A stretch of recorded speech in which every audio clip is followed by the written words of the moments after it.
Fala galera, vou ligar aqui a motoca para vocês ouvirem esse barulho massa do cano de escape Max, tá? Esse é o Bombê dourado, que foi um cano exclusivo aí que eles fizeram para mim.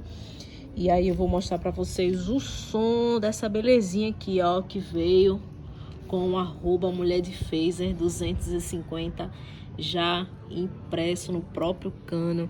E olha só que formosura de cano de escape.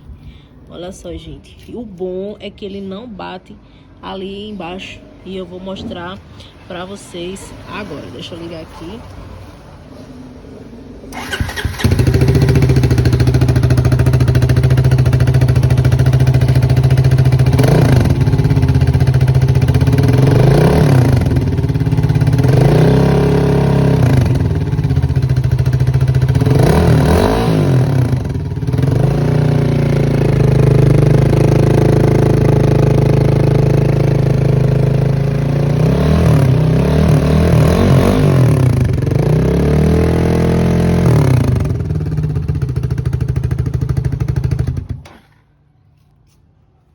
E é isso aí, rapaziada.